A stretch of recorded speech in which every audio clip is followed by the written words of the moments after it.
Bonjour, le H-Ribbon a donné son signal d'achat. À quoi faut-il s'attendre? Ce signal est-il vraiment fiable? Faut-il acheter de suite? C'est ce que nous allons voir dans l'analyse du jour. Mais avant de commencer, n'oubliez pas de vous abonner. Très important pour soutenir la chaîne.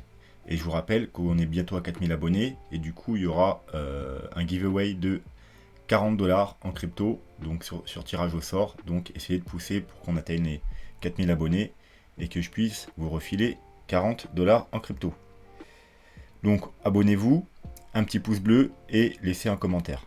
Et si vous voulez soutenir un peu plus la chaîne, vous pouvez faire un don en crypto via les adresses sous les vidéos, utiliser les liens d'affiliation ou tout simplement utiliser la nouvelle fonctionnalité qui se trouve sous chaque vidéo, le petit merci, vous cliquez, vous pouvez faire directement un don de 2, 5, 10, 50 euros. D'ailleurs, je remercie les premiers qui ont déjà utilisé cette fonctionnalité.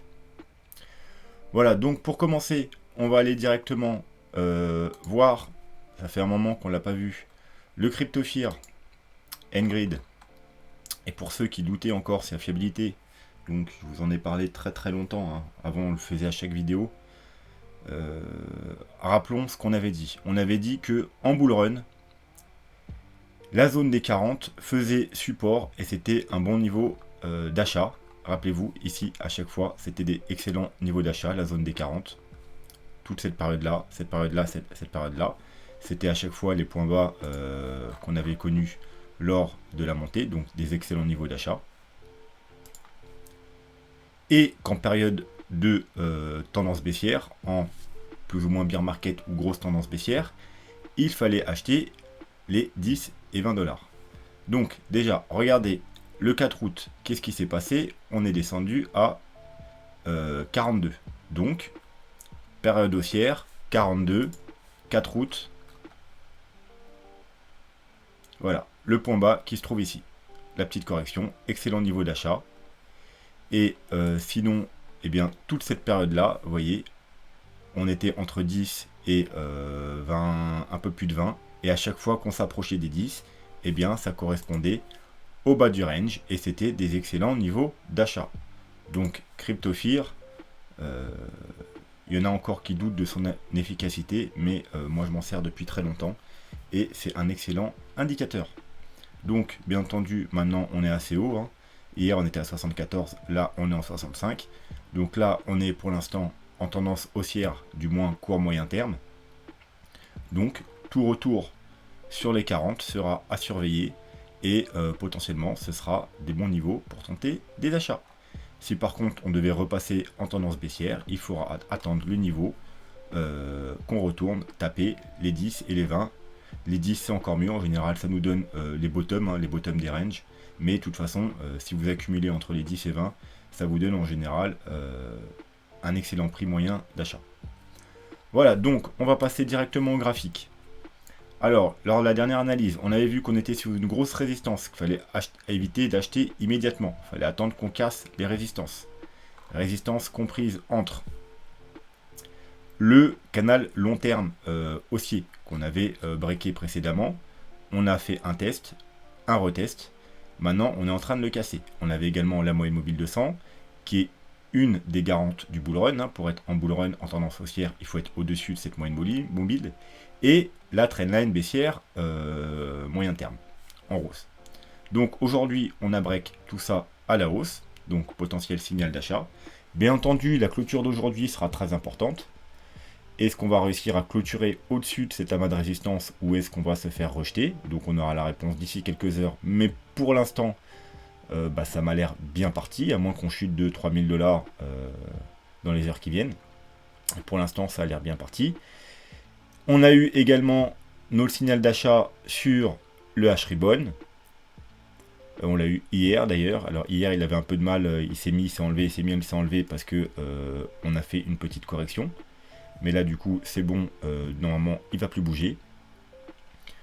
Pour ceux aussi qui suivent mes graphiques, on avait ce graphique là qu'on a depuis plusieurs mois, donc notre ancien canal sur lequel on est venu buter il y a quelques jours.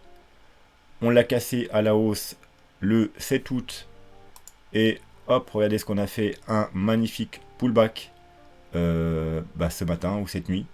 vers les 40 250 $. Hein. Donc ceux qui suivent ce graphique, c'était également un bon niveau pour se placer, hein, vu qu'on a eu un H-Ribbon, ce qui veut dire qu'on cherche des points pour se placer. Là, c'était un excellent point pour se placer. Donc on a validé l'ancien support qui faisait résistance. Maintenant, on le revalide en tant que support. Donc maintenant, les niveaux des 43 000, on va dire, on va arrondir, hein, 42 500, 43 000, c'est notre gros support. Et c'est ce qu'on ne voudrait pas recasser à la baisse. Parce que du coup, vous savez que quand on casse une grosse résistance, si on la recasse à la baisse très rapidement, ça veut dire que c'est un fake out et c'est plutôt très baissier. Un peu comme ce qu'on a eu là.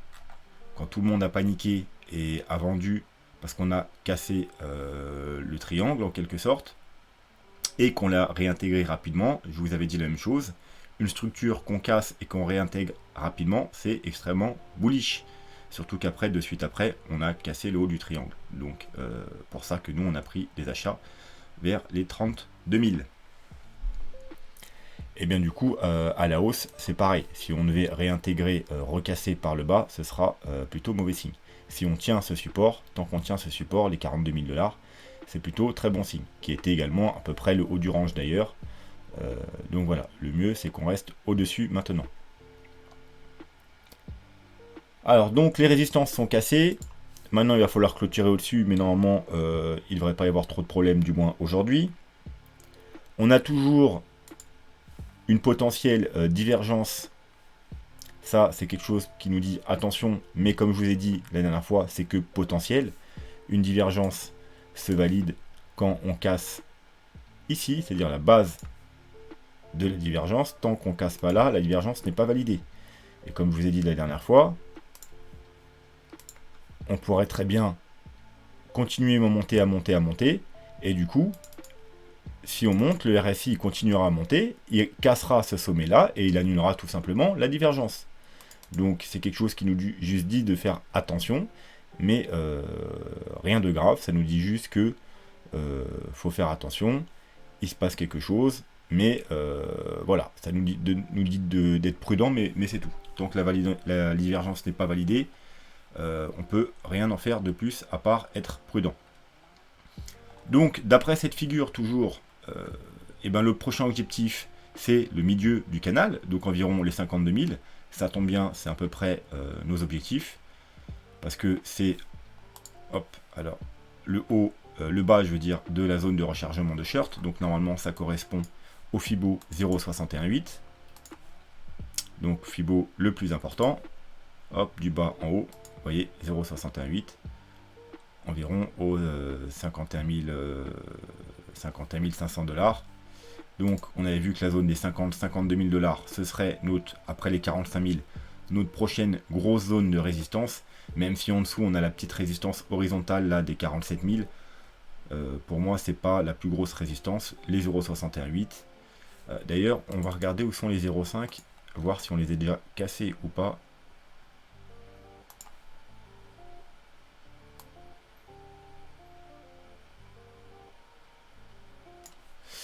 On est pile dessus, donc voilà. Donc là, effectivement, 46 900, 47 000, on a non seulement la résistance horizontale, mais on est sur également les 0,5 de Fibo, donc c'est aussi un Fibo important.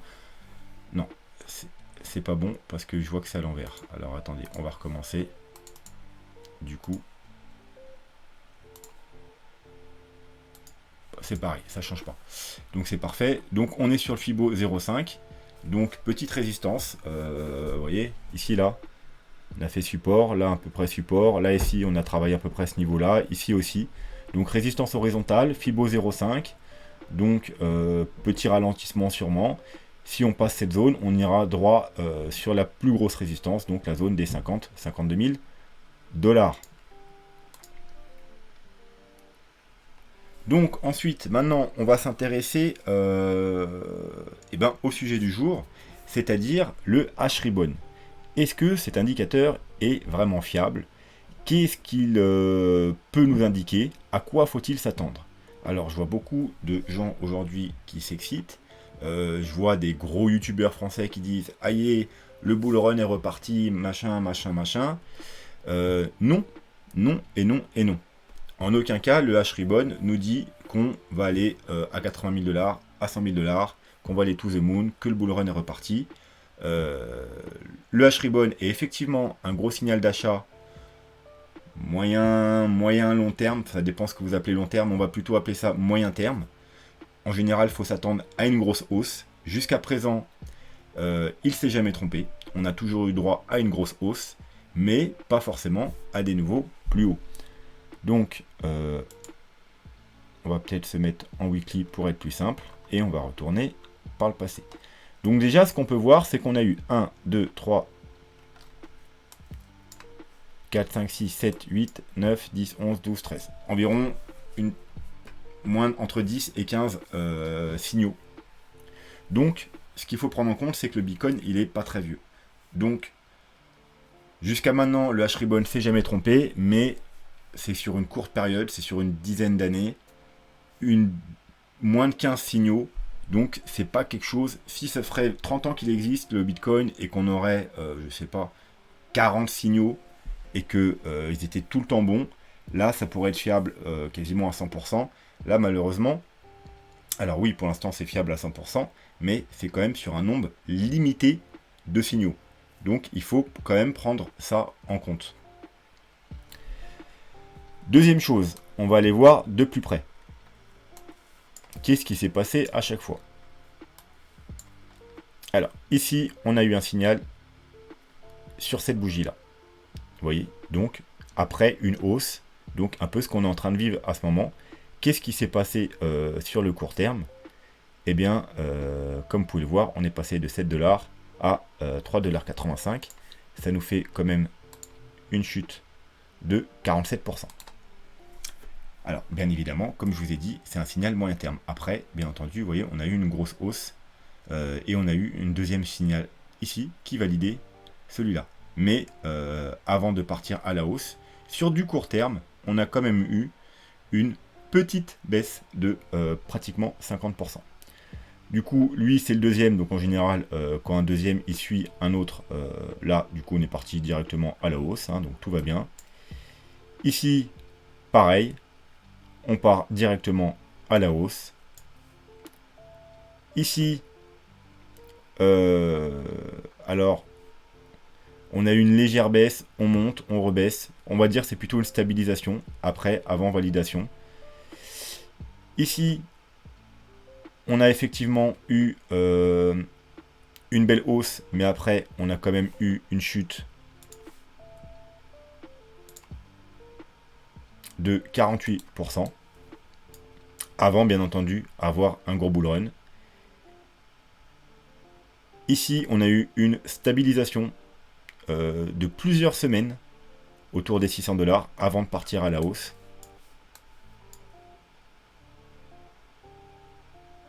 Ici, on a eu une petite baisse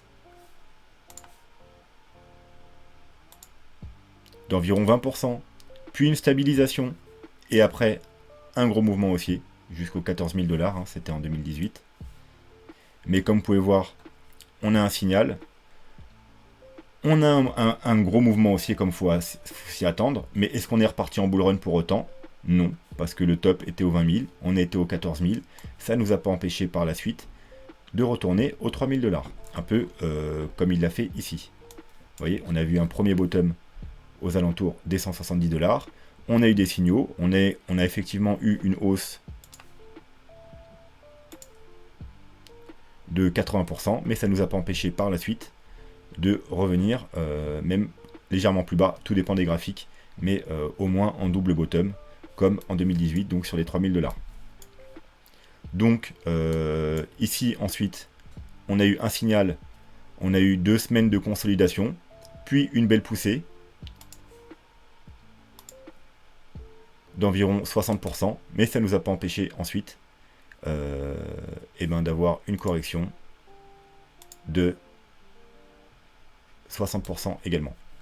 Ensuite, là, on a eu toute une série de signaux qui étaient plutôt bons parce qu'on est parti plus ou moins directement à la hausse. Ici, on a quand même eu une petite chute. Il faudrait peut-être se mettre en daily pour être plus précis.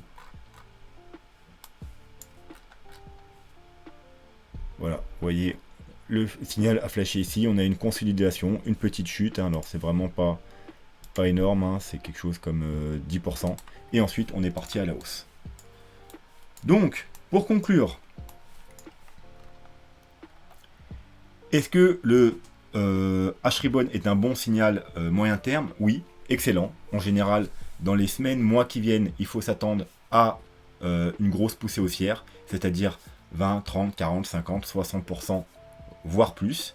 Sur du court terme, par contre, très souvent, ça arrive que soit on stabilise pendant quelques semaines, soit même, comme vous avez pu le voir, on puisse corriger de 10, 20, 30, 40%. Alors, ça, c'était plutôt avant.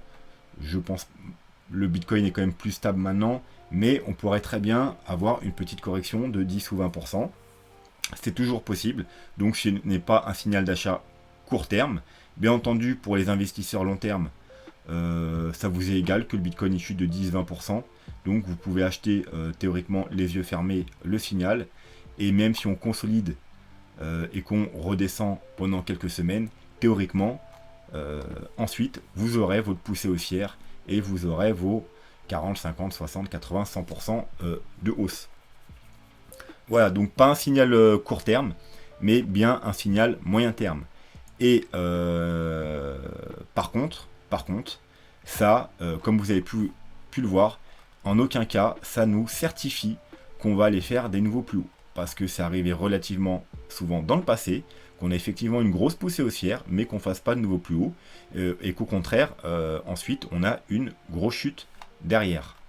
Voilà, donc on pourrait très bien avoir une grosse poussée, aller chercher la zone de rechargement, donc soit le bas, les 52 000, c'est ce qu'on a fait là. Hein. Ici, en 2018, je vous mets la zone de rechargement, donc les 20 000 $, jusqu'en bas, le buy signal, grosse poussée haussière, on va chercher quoi? Les 61,8, donc le bas de la zone de rechargement. Vous voyez, ici, à l'époque, j'avais fait la même chose, j'avais placé ça là, et voilà, j'avais dit, attention, faut vendre dans cette zone. Voilà, donc on n'a même pas atteint le haut de la zone de rechargement, on n'avait atteint que le bas. Et ensuite, et bien voilà, on est retourné aux 3 000 $. Ici, c'est encore pire. Vous voyez, vous avez ce signal-là. Alors, on va se remettre un. Ça sera intéressant de le faire. Regardez. On va prendre le haut, le bas. Et là, on n'a même pas été rechercher les 0,61,8. Vous voyez, de cette chute-là. On a été chercher juste les 0,5. Alors bien évidemment, là on est sur les 0,5, mais il vient juste de flasher. Donc bien entendu, on ne va pas s'arrêter là. H-Ribbon, c'est pas sur une journée. Donc là, c'est plutôt cette zone au minimum qu'il faut qu'on doit aller chercher. Donc le bas de la zone de rechargement vers les 52 000 et le haut de la zone de rechargement vers les 57 000 $. Mais une fois qu'on aura atteint cette zone, on pourrait très bien rechuter, aller faire un double bottom comme ça arrivait souvent, voire même faire un plus bas, parce que vous savez que c'est un des scénarios, hein, qu'on ait une sorte de correction en 3 mouvements ABC, donc A, là on aurait fait un gros mouvement A, là on serait dans un B, et ensuite un C, qui pourrait finir en double bottom ou même un peu plus bas, hein, pourquoi pas aux 27 000 $, chercher les 0,61,8 de toute la montée qu'on n'a pas encore cherché parce qu'ils sont un peu plus bas. Je crois aussi on a la Kijun mensuelle quelque part par là ou quelque chose comme ça, ou même encore plus bas. Voilà. Donc non, le H-Ribbon ne nous certifie pas qu'on ira faire des nouveaux plus hauts. Pour ça, regardez la dernière vidéo que j'ai faite il y a pas longtemps, d'ailleurs il y a 2-3 jours, pour avoir on a besoin de plus de confirmation, plus que le H-Ribbon. Ce qui ne nous empêche pas d'acheter. Hein. Moi-même, j'ai acheté sur le signal, hein, parce que moi, j'achète tous les signaux du H-Ribbon. Donc, moi, j'ai acheté certaines cryptos sur le signal. Et si on rechute, tant pis, hein, je les garderai. C'est de l'investissement long terme. Mais moi, je prends tous les signaux du H-Ribbon. Bien entendu, si ensuite, on a quelque chose, une sorte de top qui se dessine et que je vois qu'on va retourner à la baisse, je prendrai sûrement des profits dans cette zone-là. Où je sécuriserai un petit peu mes achats, mais sinon, moi j'ai acheté sur le signal, et une fois qu'on aura confirmé ce soir la clôture au-dessus, peut-être que dans les jours qui viennent, je rachèterai encore un petit peu, toujours acheter, ne jamais acheter tout en même temps, Et surtout, je rachèterai si on a les confirmations en weekly. Alors, parce que pour l'instant, comme on l'a vu lors de la dernière analyse, le daily est très bullish, c'est bien, mais nous, ce qu'on veut, c'est du weekly. Donc, on va aller jeter un œil au weekly. Hop, on va s'enlever tout ça. Et d'ailleurs, on avait vu, pour commencer, le RSI. On avait vu que sur le RSI, on avait une zone très importante, qui était celle-là. Donc, on a eu... alors, est-ce que la semaine s'est clôturée au-dessus? C'est un peu compliqué. Donc, mais théoriquement, vu qu'on est lundi et qu'on est au-dessus, on a... Ah, c'est pas sûr. Alors, hop, une, deux, non. Malheureusement, non. Hier, à la clôture, on était pile dessus. Donc, théoriquement, pour valider la clôture au-dessus de cette grosse zone, hein, vous voyez, hein, c'est la grosse zone qui fait support, support, support ici, support, résistance, support, support, support. Donc en gros, c'est un peu la frontière entre le bull et le bear market. Vous voyez, on est en dessous, c'est un bear market, on est au-dessus, c'est un bull market. On est en dessous, c'est un bear market, on est au-dessus, c'est etc. etc. Donc toute cette zone-là, hein, on était donc du coup dans une période de bear market, et là, théoriquement, on entre dans la zone de bull market. Malheureusement, comme je vous ai dit, hier on était pile dessus, et là c'est la nouvelle semaine, on est au-dessus, effectivement, mais la semaine n'est pas finie. Et je vous rappelle que le RSI, faut attendre la fin de la semaine. Donc malheureusement, pour avoir vraiment la certitude qu'on entre dans une période de grosse tendance haussière de bull market, il faudra attendre la fin de la semaine. Et bien entendu, ne pas avoir rechuté depuis, parce que sinon on repassera en dessous. Si par contre on continue à monter ou qu'on se stabilise au-dessus des 45 000 $ environ, eh bien, on aura confirmation weekly du RSI, comme quoi on repart dans une tendance haussière. Ensuite, autre confirmation qu'on attend, c'est tout simplement le MACD. Donc, le stock RSI, lui, il est, encore une fois, il est en train de passer au-dessus, mais il faudra attendre aussi une fois les clôtures. Donc, à la fin de la semaine, si on continue à monter, il sera largement au-dessus et on clôturera au-dessus. Donc ce sera première confirmation. Le MACD, il n'a pas encore croisé, mais si durant toute une semaine, toute la semaine, on continue à se stabiliser ou à monter, il y a de très fortes chances qu'il croise, et ce sera la même chose qu'ici, quand je vous avais dit, c'est la fin des haricots. Eh bien ce sera un bon signal aussi d'achat long terme. Donc tout ça, ça nous confirmera le signal tout simplement du H-Ribbon. Donc pour les gens qui achètent par palier, bien entendu vous avez pu faire des paliers comme je vous ai dit ici. Le H-Ribbon, le signal du H-Ribbon, vous pouvez rajouter quelques billes pour faire un nouveau palier. On a cassé les résistances, si on clôture ce soir au-dessus, ça peut être aussi également une bonne confirmation et vous pouvez encore rajouter un petit peu. Et bien entendu, attendre la fin de cette semaine, ça sera très important. Si on a la confirmation du RSI, du stock RSI, du MACD, ça pourrait être également un bon moment pour encore rajouter un palier d'achat. Ensuite, à plus long terme, ce qu'on surveillera, c'est le super trend. Donc, non, là j'ai mis le ruban, c'est pas bon, c'est pas ça que je voulais. Voilà, comme vous le savez, quand on est dans le vert, bull market, rouge, bear market, etc. Donc ce qu'on veut, nous, c'est repasser, bien entendu, en bull market. Donc que le super trend repasse en vert en weekly. Mais pour ça, on a besoin d'une clôture au-dessus de la ligne du super trend, donc qui se trouve au-dessus des 52 000 $. Donc c'est bien, c'est au-dessus en même temps de notre 0,618. Donc niveau très important, hein, c'est pour ça que je regarde attentivement ces niveaux, aux alentours des 50-52 000 $, parce que non seulement on a les 0,618, mais on a également le super trend. Si on clôture au-dessus, on aura validé le passage au-dessus des 0,618 et du super trend. Le super trend repassera en vert, et il y aura de très fortes chances qu'on soit du coup de nouveau dans un bull market, dans une belle tendance haussière, et qu'on aille ce coup-ci faire des nouveaux plus hauts, donc aller rechercher les 80 000, les 100 000 $, voire les 120, 150 000 $. Et pour finir, la dernière zone qu'on devra regarder et qui nous donnera la dernière confirmation comme quoi on ira faire des plus hauts. Alors ce sera jamais encore 100%, mais il y aura vraiment de très très très grosses chances. Bon bah ça vous le savez, hein, c'est tout simplement la zone de recharge, le haut de la zone de rechargement de short, parce que quand on casse en général la zone de rechargement de short, ça veut dire qu'on n'est plus dans un rebond, mais dans une reprise de la tendance haussière. Voilà, donc le scénario qui dit qu'on fait une A, une B, une C, eh bien, si on casse déjà le bas de la zone de rechargement de short, donc les 50-52 000 et le super trend, les probabilités diminueront fortement qu'on soit juste dans un rebond. Et une fois qu'on aura cassé le haut de la zone de rechargement de short, et ben les probabilités qu'on soit dans un rebond diminueront encore et encore. Et là, il restera vraiment très peu de chances qu'on soit juste dans un rebond. Et plutôt, il faudra privilégier l'hypothèse comme quoi on ira faire des nouveaux plus hauts. Voilà. Comme je vous dis, déjà même à partir de là, si on casse les 52 000 $, le scénario passe statistiquement devant, le scénario de la reprise de la tendance haussière. Mais pour l'instant, à l'heure actuelle des choses, c'est plutôt, allez, je vais dire 40-60 en faveur qu'on rechute par la suite. Voilà. Parce que quand même, on a des beaux signaux haussiers, on a le H-Ribbon qui est un signal très important, on a cassé la trendline baissière là, alors c'est pas encore validé, on n'a pas clôturé, mais on a quand même cassé la trendline là. Le 3 jours, le daily, ils sont très bullish. Le weekly, comme vous avez pu le voir, il est sur le point de nous donner des gros signaux.